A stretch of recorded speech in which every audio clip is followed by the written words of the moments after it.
good morning, everybody. Welcome to Hot Takes Goodman and Haertl. Bruce, how are you, my friend? I'm good, Eric. How about you on this Wednesday? I'm good. There's some rain coming. Are you excited? Are you doing a happy dance? Not a happy dance, but it was beautifully cool yesterday with the threat of rain and cloud cover. That was nice. It's supposed to be very similar today with a chance for late rain. I don't think we're going to get wet at Dove Valley. Are you channeling your inner Dave Frazier, your weather Yes. buddy? I'm always looking for a chance to get a piece of that meteorological seal. When I used to work at Fox 31, Ron Zappolo would almost always come back to the sports office if the Red Sox game was on satellite somewhere, and it usually was. My question, and he and I would spend a lot of time together. My question for you is, do you go from the sports office to the weather office to hang out with Dave Frazier? Well, we occupy similar space. Dave, our joke is that Dave is kind of an honorable, or kind of a member of the sports team, because he's the only guy, the only weather person that that's in the area of sports. None of the other weather people are back there, which is kind of interesting. But Frazier's a great dude, and he's a fellow Red Sox fan, so that's a good thing. It is amazing how many Red Sox fans that I'm aware of have worked at Fox 31. Yeah. There's you. There is Dave Frazier, Ron Zappolo, Chris Tanaka, who used to be in sports. Right. And I wasn't. I was a Cubs fan. Still am, I guess. And they never won anything when I was at Fox 31. And I meant to ask you about this. Your feeling of Ryne Sandberg passing. And I mean, it was a little bit of a gut punch for me. I mean, I knew that he had been battling it, prostate cancer, and thought at one point they had it under control and it came back. But he left us at a pretty young age, 64 or something like that. Yeah. But man, Ryne Sandberg was a dude from those Cubs teams. I mean, maybe the guy that people think of the most. He might be one of the greatest players to ever be thrown into a trade. Now, remember, he wasn't Ryne Sandberg when he was traded to the Cubs. It was the Larry Boa trade. And for Ivan DeJesus, right? I remember the trade. Or I used to call him at that age Ivan DeJesus. I was pretty young back then. I don't know why I was called Ivan DeJesus.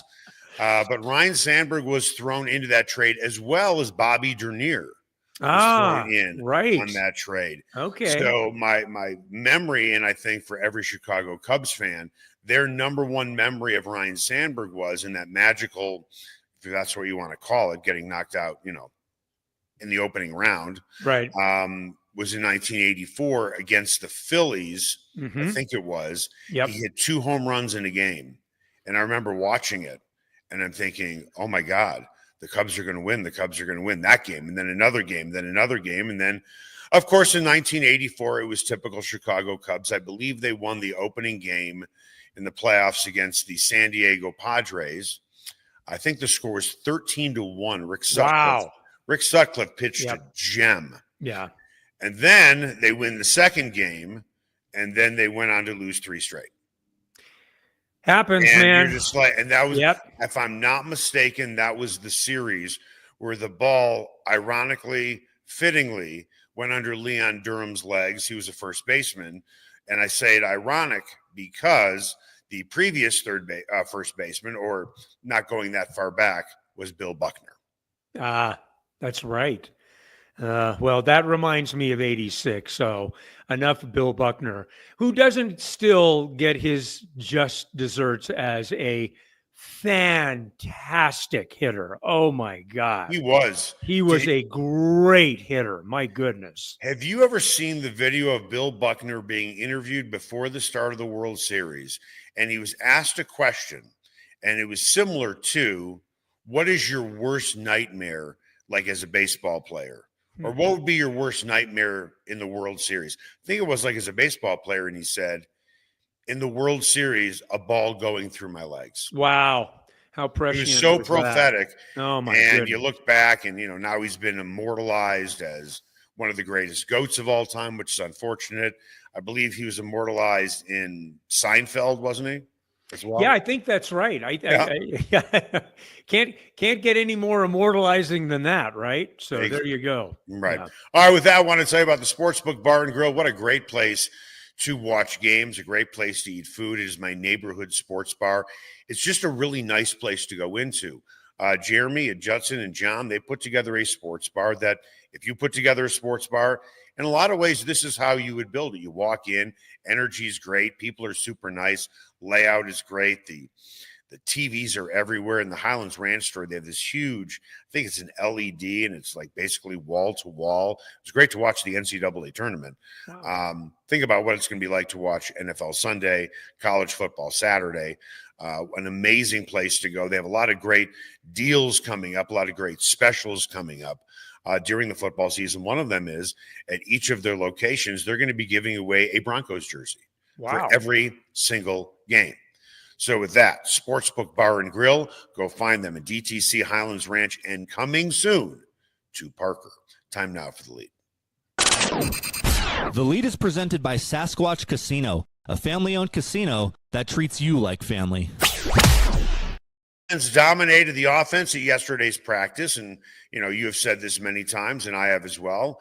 This is the saying: the defense is usually ahead of the offense early on in training camp. But do you think this defense is so good and potentially could be a dominant defense that what we saw at training camp yesterday could be a regular occurrence? And if so, how much would this concern you for the offense? Because I always find it interesting that when coaches stand up there and one side of the ball has a dominant day and he's tooting the horn of that side of the ball, remember the other side of the ball got their asses handed to them. Yeah. Yesterday was a run-heavy day, so that needs to be noted. They were working on a fair amount of pressures. I thought the defense was really fluid. Lavelle Bailey, by the way, second-year inside linebacker, really has flashed hard the last couple of days, really been 3 days that he's been really, really good. Sean mentioned him by name yesterday on the podium. Yeah, it was one of those days where, defense dominated the offense. I'm sure it will flip during other days. I don't, the whole sharpening iron thing is invoked a lot about really good offense playing a really good defense and what it does for both units. I think the effects will be similar on both, because I think that both units will have really good days against one another. There were some things that if you picked them out here and there that were interesting about the day offensively, but if you're looking at a scoreboard, the defense won the day. There was no question about it, and looked pretty damn good doing it, which I think is a good harbinger of things to come, Eric. We've talked about, the one thing that they can't afford to have happen is too many injuries, and we've already seen 2 of them in the inside linebacker room, and it's going to keep Alex. I know Alex Singleton's only going to be out 7 or 8 days, but he's still going to be out 7 or 8 days, and he's going to be playing with a club on his hand. Right. Okay. So it is a thing. And losing Drew Sanders is a thing. If you're talking about 4 to 7 weeks, that's a real thing. So if they can avoid that, and I think that, and if they can find a piece that all of a sudden they weren't maybe counting on as much, maybe Lavelle Bailey does rise to that level, then obviously that'll take care of some of the hurt. But yeah, that's the only thing I think that probably would work against them right now is a lot of injuries. I understand the any given Sunday phrase. Any team can beat any given team. It is different in college football that when Alabama lines up against the Sisters of the Poor, you probably lay the 65 points. Yes. But with that, looking at the way the Broncos offense is set up, which I think is still going to be pretty good against the Broncos defense, is this sort of similar to being an NBA team and every day you practice against Oklahoma City's defense. But then on game day, you're facing the Northwestern basketball team. Right. Do you think that there's going to be some of that, how are you going to throw against Surtain, Moss, Barron, McMillan? How are you going to run against, when Singleton comes back? Singleton, Greenlaw, Allen, so on and so forth. How are you going to avoid getting your quarterback killed when you're facing Benito, Allen, Cooper, so on and so forth? Do you think that because the competition is so tough for this Broncos offense that it's not going to seem like a walk in the park? I'm not suggesting that, but they're not going to face anywhere near the type of talent where they can actually expose another defense, where with this Broncos defense, there are hard spots to find that you can expose. Yes. I think that's an interesting way to put it. When I used to train, I had a weighted vest, and it was added like 25 pounds or 20 pounds, something like that. I don't remember the exact number, but I used to run stadium steps with that weighted vest. Right. And I hated every damn step. I hated it. I hated it going up. I hated it coming down. I hated the way it made me feel. But man, when I took that dang thing off, I felt like I could fly. So I'm not saying that there's a similar. I think it's always a good thing to try to be at your highest competitive level when you're going into a practice, because you're playing a really good group. Yeah. I mean, I think that there are residuals just for the mentality of being ready to practice in a situation like that. Like, okay, we're going against these guys today. Damn, it's hard to find space. Damn, it's hard to make positive yards. I mean, or on the other side, we blink and Nix is going to throw one 25 yards down the middle against us, or whatever the case may be. I do think that the heightened sense of readiness to be ready for a practice instead of going through the motions is a valuable thing for a football team. So if you've got two really good units, A, it's really good for your football team anyway, but B, it's good in preparation for your football team, because I do believe a little bit of the iron sharpening iron thing. All right, Courtland Sutton met the media yesterday after signing that nice contract extension. He didn't want the contract that he signed, as he said, to weigh heavy on the salary cap. Spot Rack, they're really good at figuring out values and things like that. And they had Sutton averaging as a player $27 million per year. Sutton signed for $23 million per year. When Sutton was asked about the deal that he decided to take, he said, we have guys that are coming up that are trying to get their second contract, and I had to be able to sign a deal that gives us the chance to keep those guys around. Some of those guys, Nick Benito, as well as Zach Allen, John Franklin Myers, Malcolm Roach, Alex Singleton, who are heading into contract years. Do you believe that Sutton intentionally, do you believe him? He intentionally signed a deal that you can make the case was team friendly in order to try and win a Super Bowl, something that was honestly Tom Brady's genius. Yeah. Tom Brady, his greatest gift as an athlete was not being a money-grubbing pig. Now, when I say it that way, if a team's going to offer you that type of money, of course you're going to take it. I'm talking about the guys who keep trying to squeeze every penny out of the owner.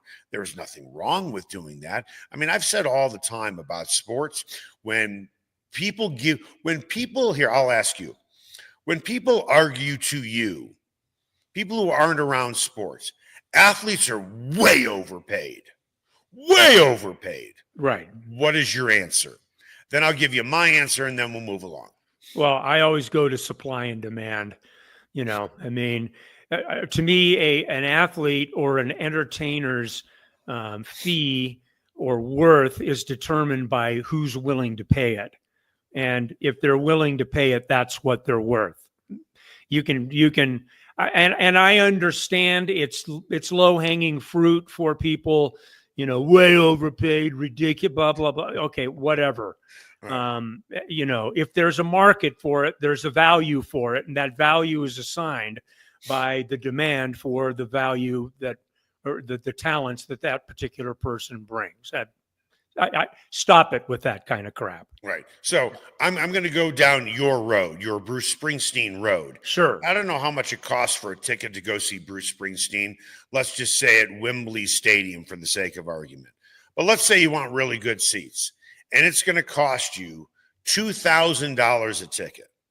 And some people would say, why does Bruce Springsteen have to charge that much? Well, number one, he can get away with it. Just like athletes, they can get away with asking for that money because the money is there.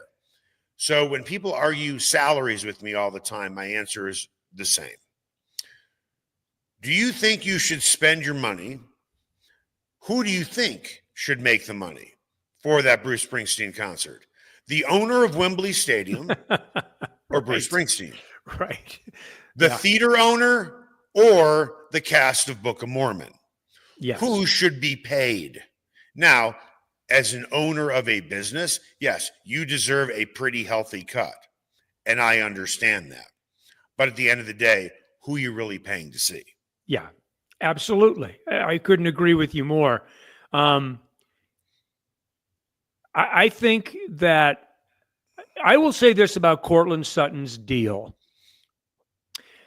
I don't know all of the motivation that went into it. It sounds pretty good when that's when that's the narrative, right? Sounds pretty good. All for one, one for all, pulling in the same direction. Part of the culture. Get it. Congratulations. That's a good narrative to have. I will say this. It's rare that players in the NFL get a third deal. Yeah. He got a third deal. Yeah. And he got a multiple year. Now, look, we can argue, not even argue, we can debate at the structure and whether it's a 3-year deal or a 2-year deal. It doesn't make any difference. It's a multiple year deal that Courtland Sutton got. It's a third deal that he got, and that doesn't happen very often in the National Football League for anyone. So to me, Eric, this is a little bit or a lot of it of a win-win. It is certainly on a level, a team-friendly deal for the Broncos. Okay. There is no question about that. But is it a bad deal for Courtland Sutton to be looking at $41 or $42 million guaranteed over the next 2 years, which, by the way, are numbers 8 and 9 in his career? I think it was a good deal for both sides. So let's talk about team-friendly deals. I think that Courtland Sutton giving the Broncos a team-friendly deal was a very, very smart move. Mm-hmm. Now, what I'm about to say is clearly in hindsight. I think the team deals that Chris Harris and Derek Wolfe gave to the Broncos was not a smart move. And it all has to do with where the team was at when they signed the deals. Chris Harris signed his deal roughly 14 months before the Broncos won the Super Bowl.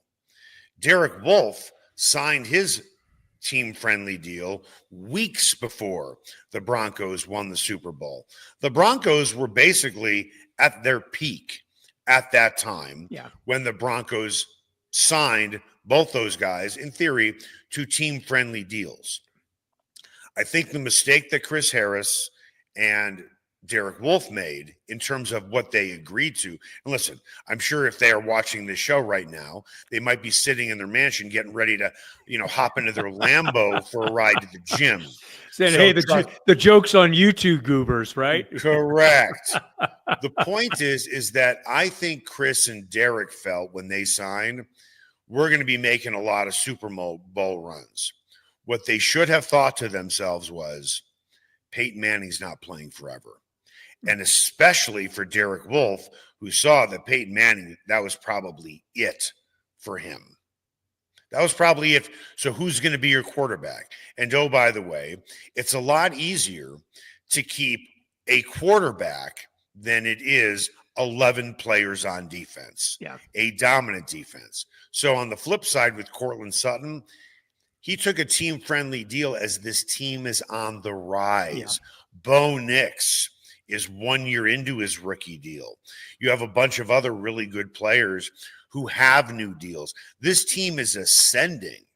It's not to say the Broncos team that won the championship was descending when they signed, but all they needed to do was look at Peyton Manning's age and say, okay, do I really want to sign a team-friendly deal with Trevor Siemian waiting in the wings? That was a mistake they made. So for Courtland Sutton, I think him taking a team-friendly deal, if that's what you want to call it, he was far better positioned to win a championship. And oh, by the way, he wants to win a championship. You know, most guys, when they're on their third deals, they're probably taking a little bit less anyway to go chase a championship. Fortunately for Courtland Sutton, he doesn't have to go to the post office and get a change of address card. No. He gets to stay here in Denver and stay with the only team that he's been with that now has a chance to potentially put a dent into this year's playoffs and beyond. It's remarkable to watch or to look back at the trajectory of Courtland Sutton's career and how it's kind of played out. You and I have seen it front row for 7 years, going now into his 8th season. He was obviously reflective yesterday. He was excited. He was appreciative. He was also reflective. He talked about the hard years. He talked about, and really when you stop to think of it, there are really only two players really tethered to the toughness of the last 6, 7, 8 years, really almost in its totality.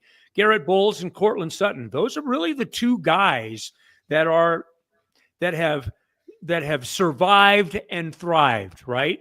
And so, but he talked about being at OTAs the first time and talking to his representation and asking the question or making the statement, you know, hey, I don't know if I belong here.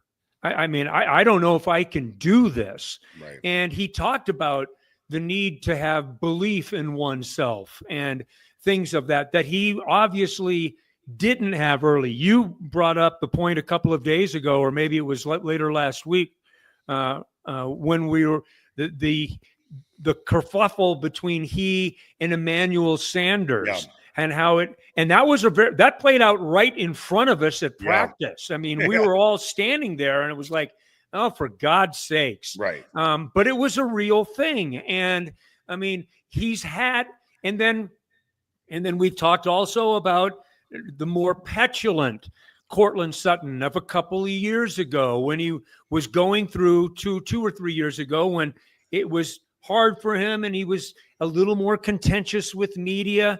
And now look at where he is now. He's an elder statesman, but still in the full flush of his ability.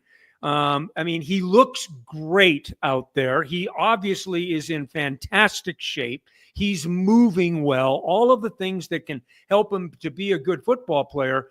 But it was interesting putting things together last night on the TV side, just kind of thinking about his journey, because he's had a very interesting one with some very interesting pivot points and twists and turns. I'll say this about the lean years, if that's what you want to call it. Sure. Okay. Good. There are 4 guys to me that are associated with the lean years: Sutton, Bolles, Simmons, and Josie Jewell. Those are the 4 guys to me that when you think about the struggles, not their fault. They wanted this team to be great. They just weren't. It is what it is. What I'm about to say is going to sound like I'm taking a shot at Bolles and Sutton, and trust me, I'm not. And not at all. Courtland has always been really good to me. Same with Garett. On a scale of 1 to 10 as nice guys, easy to deal with, not moody, all of that stuff. Scale of 1 to 10, those guys are an 8 or a 9 in my book. I would agree. That's pretty high. But like the movie Spinal Tap, Josie Jewell and Justin Simmons, they go to 11. Mine goes to 11. They're easy to deal with. Yeah. Nice guy. Yep. They are past 10. Yeah. And there's a part of me that feels badly for those guys. You know what? That they have not been able to been part of this run. That is a fair statement. And I felt like you were going there. Well, and I was thinking about it. And if you hadn't, I would have. It is one of the realities of the business side of football. Well, let's do this because we have to hit a break. Okay. Think more about what you want to say. At your age, I'm guessing you've already forgotten what you're going to say anyway. So I'm going to give you about 3 minutes to gather. Oh, no, don't do that. I can forget a whole bunch of things in 3 minutes, for goodness sakes. Bruce is next. Everyone has their favorite barbecue spot. Mine, Smokin' Dave's Barbecue and Brew. My favorites, slowly smoked ribs, smoked corned beef Reuben, smoked meatloaf with a portobello balsamic cream sauce. And don't forget about Smokin' Dave's 16-hour smoked brisket and pork with one of their 4 homemade barbecue sauces. Great sides, you bet. Barbecue beans made with pork and brisket and their southern corned bake. Man, you gotta try it. Plus, they have amazing non-barbecue entrees on the menu. Go where I go, Smokin' Dave's Barbecue and Brew in North Denver. Ever wondered where city and county fleet vehicles go when they retire? Now's your chance to find out and score big. Imagine driving away with a great deal on a reliable vehicle. For over 45 years, Roller Auction has been the trusted source for government fleet vehicles and equipment. Trucks, SUVs, sedans, and more, all selling to the highest bidder. Don't miss out. Visit roller.bid/hot takes to get auction updates today. Your next vehicle could be just a click away.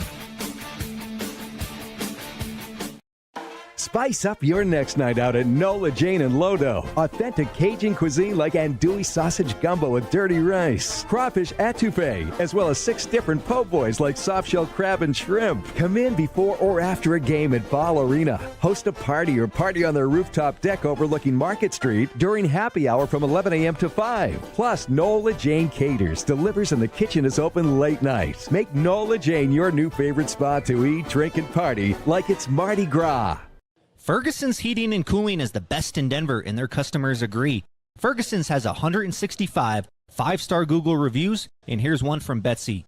Highly professional, prompt, and honest. I switched to Ferguson's when I became aware my former company was trying to sell me a whole new system I didn't need. Ferguson's is an honest, working, family-owned business that'll give you a fair price, the highest quality parts and equipment, and they always show up on time. You can trust the Ferguson family like you trust your own family. Go to fergusonsheatingandcooling.com. Everyone has their favorite sports bar. Mine, the Sportsbook Bar and Grill in Highlands Ranch in the DTC. Both locations are everything a sports bar should be. An upscale menu with 12 different burgers, outstanding wings, and my favorite, the Philly cheesesteak egg rolls. They've got every game on the NFL Sunday Ticket, MLB Extra Innings, NHL Center Ice, NBA League Pass, plus soccer, rugby, and UFC. Sportsbook is a hangout bar or great for private parties. The Sportsbook Bar and Grill in Highlands Ranch, the DTC, and coming soon to Parker. They are the sports bar. Sasquatch and Wildcard Casinos in Blackhawk have another incredible promotion. They'll be giving away a new Sea-Doo, 4-wheeler, or the cash award from the Big Wheel Spin, plus $7,500 in cash. The grand prize drawing is the weekend of August 16th, and get finalist entries every 45 minutes from 10 a.m. to midnight during their daily cash drawing, with a locked-up jackpot of $100 or more. Sasquatch and Wildcard Casinos. Loose slots, great promotions, great food, and a family-owned casino that treats you like family. Welcome back. Hot Takes, Goodman and Haertl. Bruce, you've had 3 minutes to gather your thoughts on what we just talked about. I'm going to give you an extra 10 seconds. Time now for What's Trending. What's Trending is presented by Ferguson's Heating and Cooling. Your family should trust the Ferguson family for all your heating and cooling needs, and you'll see why they have over 165 5-star Google reviews. Make an appointment today at fergusonsheatingandcooling.com. I apologize for, making you wait to get your point across. We had to pay some bills. Now that we have, go, as you were saying about Courtland Sutton. We talk all the time, and the phrase, timing is everything. In sports, it's really true. Now, look, here's you got to start off with, these guys are handsomely paid. They make a wonderful wage, and they are, if they take care of their business and aren't stupid about it, set up for life, or at least that they should be. With all of that, yes, generational wealth. That's exactly right. With that, I can still, and you can as well, feel badly for a couple of guys who at one point we were hoping, at one point with Vic Fangio and Nathaniel Hackett, you're hoping for Justin Simmons and Josie Jewell to get a change of location, just so that you don't feel like they've wasted all of their career in one place that has done nothing to get themselves better and out of the morass. And that's where the Broncos were for so many years. So they go and they get their change of scenery, right? Atlanta for Justin Simmons, Carolina for Josie Jewell, and it doesn't work out for them. Josie's out of football now. Yeah, Josie's out of football because of head injuries, right? And hopefully he gets back. And I'll tell you what's interesting is it occurred to me after Singleton's injury, and it occurred to me after the injury to Drew Sanders. If you're looking for a tackling machine, Josie Jewell would be a pretty good choice off the waiver wire. That's interesting. Yeah, right. But you do lament the timing when it doesn't quite work out. It looked like it was going to work out and they would have a chance to go somewhere and maybe get to a postseason and all of the things that go with it. And then all of a sudden, Sean Payton comes in. The world starts to turn maybe even faster than most people thought that it would. Now going into year 3, the Broncos are kind of a dark horse, deep run kind of team into the postseason. And you see guys like that are either out of football or are laboring on a team that really doesn't have much of a chance. And you just think, damn, man, it's too bad, because those are just great guys that you wanted good things for. And I agree with you. You talked to those two guys in particular are two of the most relatable, available, gracious guys with their time. And they were just fantastic. So you want them to succeed and to get the most out of it that they can. But it can be a cruel business. And yes, you get paid, but you don't always get the pot of gold at the end of the rainbow. I'm going to double down on this being a cruel business. We'll start with Josie Jewell. He signs with the Carolina Panthers, and they're just awful. Yeah. And right now, he is out of football. What in the world has happened to Justin Simmons' career? He couldn't get picked up, or he had a difficult time, it seems like, finding a team when he left the Broncos. He's not even on a roster right now, I don't think. No, I don't think Dalton Reisner is either. I mean, Dalton's situation was a little bit different. Mm-hmm. I think that as much as we love Dalton Reisner in the media, I'm not so sure his teammates felt the same way about him. I would agree with that. And certainly he was now a talker. He was a talker, and he would say things, and he was loved by the media, local guy, kind of like Philip Lindsay. Mm-hmm. Local media loves the local guy, of course, who plays for the NFL team. But what's interesting is that you use the word elder statesman for Courtland Sutton.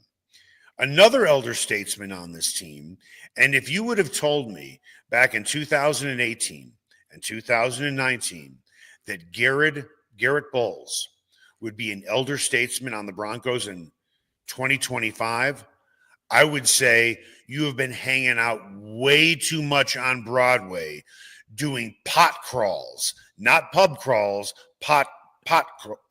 crawls. Right. Because honestly, I don't know if I've ever seen an athlete do such a complete 180 in the eyes of a franchise. I can't stress this enough. Garett Bolles was not liked in that offensive line room. He wasn't particularly well liked. He sure as hell wasn't respected. He seemed to be a mouthy kid who didn't want to take any type of instruction from coaches or advice from teammates. And he has turned his entire life around. And I'm not talking about his personal life. To see where he was, Garett holds.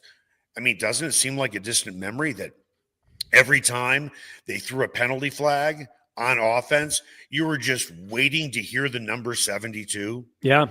He had the wrath of the fans.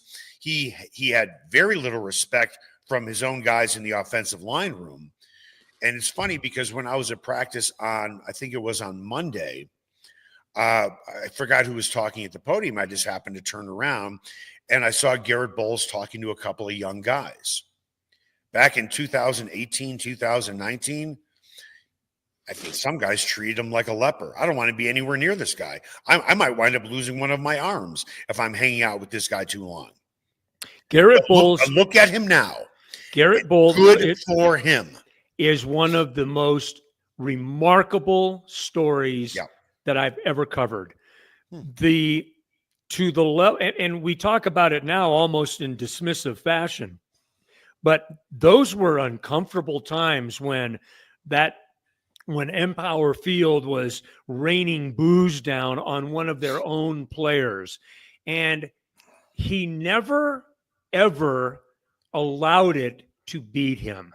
Yeah. Think about how hard that would be for a young player, still very much trying to find themselves in this very difficult profession.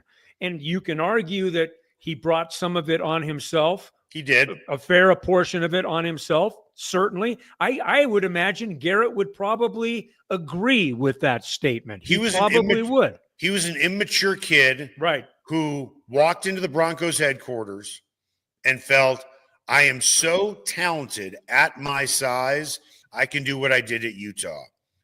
And he found out in a hurry that he couldn't.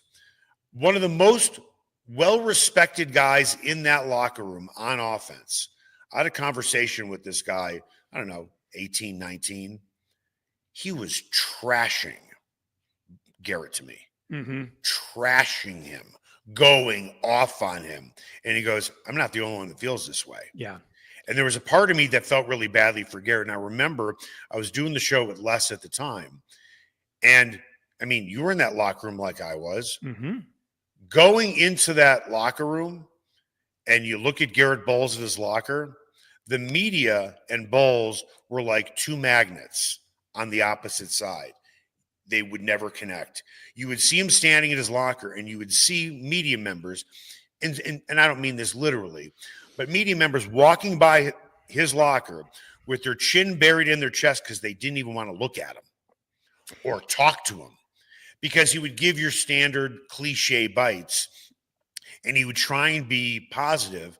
But the media members knew that, like I did and like you did, he was having trouble with some of his guys in his own offensive line room. And then why are you going to talk to a guy who's routinely booed and keeps making the same mistakes, keeps holding guys? And then, and this drove everybody crazy, you see it on instant replay where basically he has both arms around the defensive player, okay? And it's as clear, forget about seeing that it was a hold from the top deck at Empower Field. You could be on a rocket ship and see that Bolles was holding somebody. It was that obvious, right? And then what would Garett do in front of 70,000+ people? Right. Me? And it would aggravate you, wouldn't it? Wouldn't it aggravate you? It was frustrating. You're calling me for holding, and people on other planets could see that he was holding at Empower Field. The biggest thing that happened to him was Mike Munchak. Yes, and that was the turn. Just from an ability to understand and an ability to play, Mike Munchak may have been the best coach that they had during that stretch. There are other guys that were very good too. I don't mean not as good as him, but he was that dude was, and he was relatable. Mike Munchak was relatable, and he related extremely well with Garett Bolles. And I think that was a huge turnaround. But Eric, to your point, the perseverance and the unwillingness to fold in the face of that. A lot of guys would have folded. Dude, would have been out Like of an the accordion. game and would have gone, would have gone elsewhere. Just would have looked for cover. And this guy kept coming back, kept getting better, worked on his trade, worked on his craft, and to the point now where he is clearly a top 6 left tackle in the game. He's one of the top left tackles in the game. And he's a key cog on this offensive line, which, by the way, is thought of as no worse than a top 3 offensive line in football. When I was watching him talk to some of the younger players walking off the field, it warmed my heart. Yeah, it was good stuff. It really did, because, again, he was like a pariah in his own offensive line room. Nobody really wanted, it felt like, from the short amount of time we'd be in the locker room, during the week, nobody really wanted to be around this guy. What Mike Munchak figured out is something that the other guys couldn't figure out. You can't coach every player the same way. No, right. Garett Bolles does not respond well to getting a kick in the ass. He is not wired that way. Just look at the way he was raised. He went through a lot of things that I wouldn't wish on a lot of people, with the way, he went through his younger days. Yeah, he was a foster kid, man. Like Dre Greenlaw. Right. So what I used to say about Garett Bolles was this guy just wants a hug. That's it. Just give him a hug and he's yours. Don't berate this guy. It's the wrong way to coach him.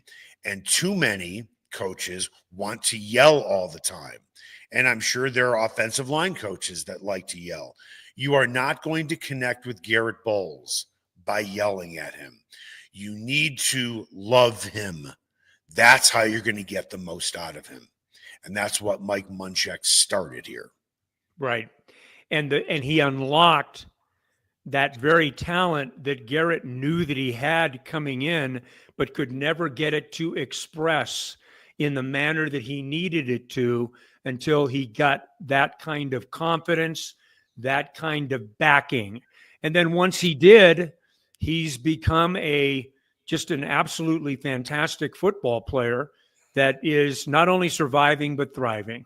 I don't know if the Broncos are ever going to win a Super Bowl while Garett Bolles and Courtland Sutton are on the team. But similar to maybe an Eric Johnson, similar to maybe a Ray Bork, although Ray Bork's a Hall of Famer. Right. If they wind up getting that Lombardi trophy, Penner will get it, then he'll hand it to Peyton. I'm sure he'll want to hand it right to Bo Nix.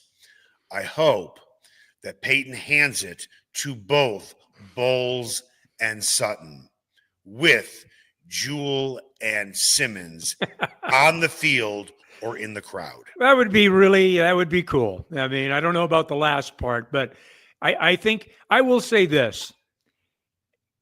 Sean Payton was so human about Courtland Sutton yesterday. Yeah. So warm, and you could just tell how pleased he really was on a personal level to be able to have Courtland back, to be able to have him to coach, his words. It was a really good moment of that you don't always get in professional sports. It's a mix and a match, and are you helping us win, and you doing this, and it's black and white. There was a really warm bit of conversation coming from Sean Payton about Courtland Sutton that I thought was refreshing, and it made me feel good. But there's a reason. But I believe there's a reason why that happened. Let's look at last year when Sutton wanted a new deal, right? Mm-hmm. And then he got the incentive-laden deal. They scratched each other's backs. Right. And what do I mean by that? Yeah. So Sutton essentially came to training camp let's call it a soft holdout. He was there. He was going through some individual drills, but he wasn't practicing 7-on-7. He wasn't doing 11-on-11. And while I don't know the conversation that Courtland had with Sean, I'm guessing it went something like this, or at least maybe this is the way Sean felt. Courtland, we're going to get something done with you, I promise. But please show up. Be a Please guy. don't make me answer the questions Be a leader. about you not being here. Do me that solid. Please, let's not have any distractions. We have a chance to have a really good team here. We will take care of you, but please just be here. And we will also make sure that we don't put you, Courtland, in front of the media until it's done. They did each other a favor. Yeah. They trusted each other. Sutton trusted Peyton that something would get done, right? Sure. And Peyton trusted